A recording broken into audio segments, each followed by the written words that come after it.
नमस्कार और दीपावली की आप सभी को हार्दिक शुभकामनाएं। आज हम बात करेंगे छोटी दिवाली और बड़ी दिवाली में करे गए छोटे छोटे उपाय और पूजन के बारे में, और साथ ही साथ हम बताएंगे कि दीपावली में आप किस समय घर में पूजन करें और व्यापार के स्थलों में कब पूजन करना बहुत शुभ होगा।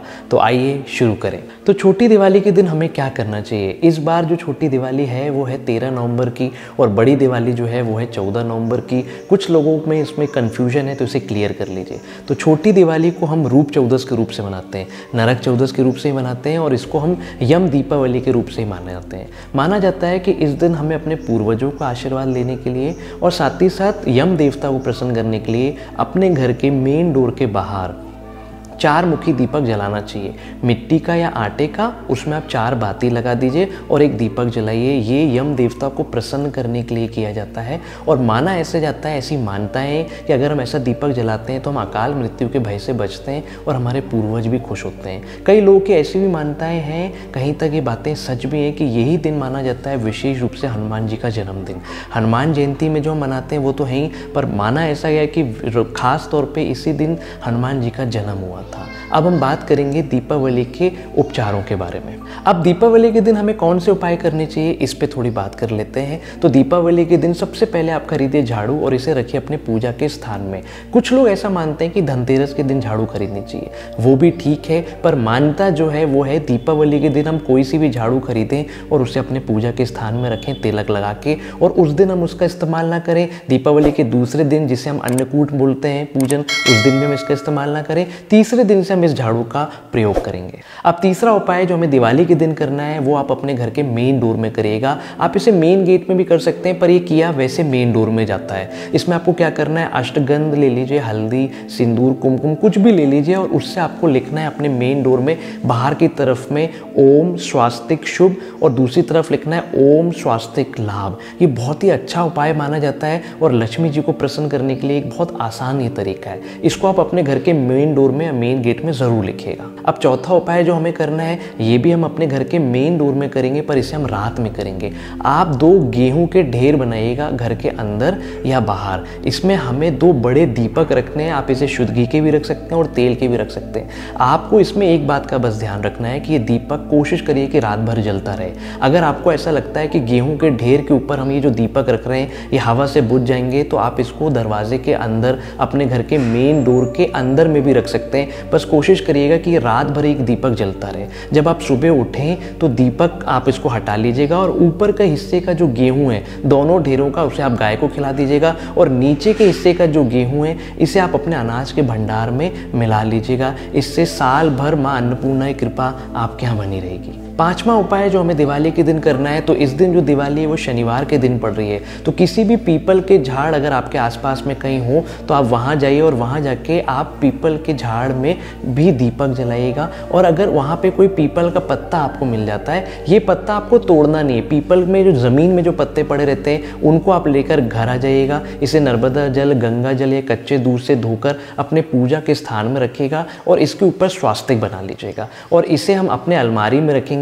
वो कैसे रखेंगे वो हम आपको बताते हैं। अब जो हमने आपको पिछले वीडियो में बताया हुआ है, लाल गुमछी, मोती, शंख, कमलगट्टे की माला, लघु नारियल, इन सब का अगर आप पूजन धनतेरस और छोटी दिवाली में कर रहे हैं तो इसके साथ साथ ये जो पीपल का पत्ता आप शनिवार के दिन, दिवाली के दिन जो लेकर आए, इसे नर्मदा जल या गंगा जल से धो लीजिए, और इसमें स्वास्तिक बना के इसे वहीं पर रख लीजिए। और स्फटिक का श्रीयंत्र या कोई भी श्रीयंत्र का पंच उपचार से पूजन करके उसे एक ऊंचे स्थान में रख लीजिए, या किसी टेबल पे या अपने पूजा के स्थान पे थोड़े ऊपर के हिस्से पर रख लीजिए। और इसके बाद इसमें शुद्ध घी का दीपक जलाकर आपको लक्ष्मी जी का बीज मंत्र की 3 माला या 5 माला कम से कम करना है।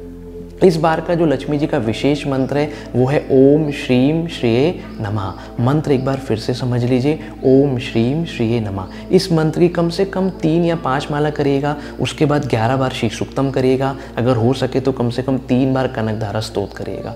और इन सारे सामानों को रात के ठीक 12 बजे आप एक सफ़ेद कपड़े में बांधिएगा, जिसमें पीपल का पत्ता होगा, लाल गुमची होंगी, लघु नारियल होंगे, 1 अक्षरी नारियल होंगे, कमल गट्टे की माला होंगी। इन सबको आपको ठीक 12 से 12:20 के बीच में अपने तिजोरी में रखना है। बस इसमें आप टाइमिंग का थोड़ा ध्यान रखिएगा, 12 बजे से लेकर 12:20 के बीच में ये कुछ विशेष टाइम है जब आपको ये सामान अपनी तिजोरी में रखना है, सफ़ेद कपड़े में या रुमाल के अंदर में। आप देखिएगा साल भर कहीं ना कहीं हमारे यहाँ पे धन की बरकत ज़रूर होगी। देखिए हमारे यहाँ पे ट्रिनिटी की पूजा करने का महत्व है। हम त्रिअधिपति देवताओं को पूजन करते हैं, जैसे ब्रह्मा, विष्णु और महेश, महालक्ष्मी, महागौरी, माँ सरस्वती। इसी तरीके से जो दीपावली का पर्व है ये भी हम 3 अधिपति देवताओं को पूजते हैं। पहले होते हैं गणेश जी, दूसरी है माँ सरस्वती और तीसरी है माँ लक्ष्मी। माना ऐसे जाता है कि गणेश जी के पूजन से हमारी बुद्धि शुद्ध होती है और उससे आते हैं हमारे अच्छे विचार और तब हम बोलते हैं बहुत अच्छा है, हमारी वाणी में मधुरता आती है, उससे वो आती है माँ सरस्वती जी की कृपा से।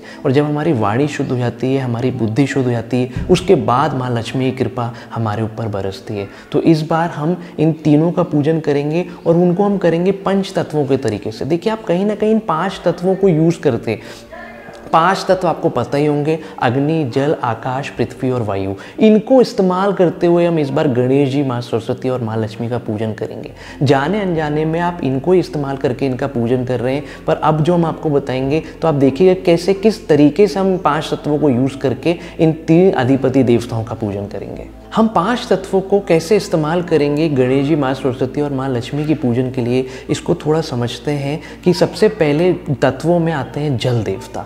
तो जल को आप कैसे इस्तेमाल करेंगे, तो जो आपका हॉल है मेन डोर के अंदर में, वहाँ आप एक कांच के बाउल में पानी भर लीजिएगा और उसमें नकली कमल या ओरिजिनल कमल डाल दीजिएगा। ये हमारा जल से स्वागत हो जाएगा भगवान को। इसके बाद जो आता है वो आता है एयर एलिमेंट यानी कि वायु तत्व। हम अपने घर में दीपावली के दिन कोई भी बढ़िया फ्रेगनेंस करेंगे, खास तौर पे रोज़ का फ्रेगनेंस या फिर हम किसी भी गूगल का, इस तरीके का फ्रेगनेंस हम अपने घर में करिएगा। ये गणेश जी, माँ सरस्वती और माँ लक्ष्मी तीनों को पसंद होता है। इसके बाद आता है अग्नि तत्व। तो हम अपने घर के बाहर 2 छोटे दिए जलाएंगे जो कि प्योरली गाय के शुद्ध घी के होंगे। ये अग्नि से स्वागत होगा भगवान का। इसके बाद जो आता है वो आता है पृथ्वी तत्व। पृथ्वी तत्व जो है वो मीठे का माना जाता है। तो हमें अपने घर में मीठे का भोग जो हम गणेश जी, माँ लक्ष्मी, माँ सरस्वती को लगाएंगे, वो सबसे अच्छी मानी जाती है खीर या फिर कोई भी ऐसा खोबे का, शुद्ध खोबे का आइटम। और इनसे भी ज़्यादा प्योर माना जाता है किसी प्रकार के फल, और ख़ास तौर पे अगर अनार रखें आप